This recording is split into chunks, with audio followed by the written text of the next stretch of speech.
CSGO's gameplay is fast-paced and sometimes hard to keep up. Having a high FPS is one of the best ways to make sure you don't miss anything. The best way to achieve a higher FPS is by lowering all of your other settings so your computer has less of a load to take on.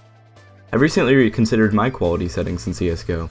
As someone who has switched from a computer that could hardly run CSGO to one that can basically run any game with no problem, even multiple games at once, I've considered the changes in graphics.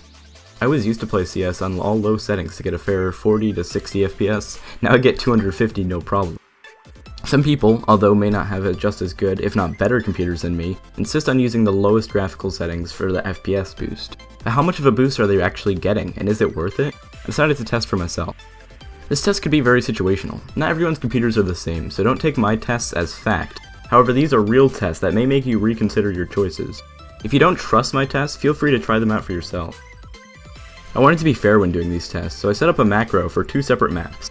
I chose Nuke and Canals because I assumed those would be the most FPS intensive maps. I played Nuke first and I already had my settings on high, so I tested that first. Then I lowered all of my settings to the lowest settings and tested again.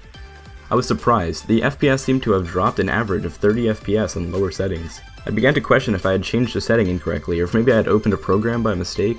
I decided to head to Canals in case it was the map, but this time I did two different tests.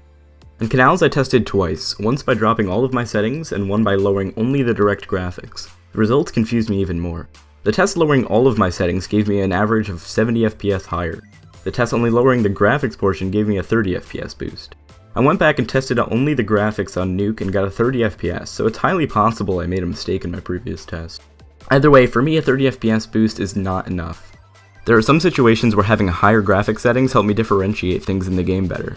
And when you're getting 250 FPS, you can afford to lose 30. However, for some of you that may be different.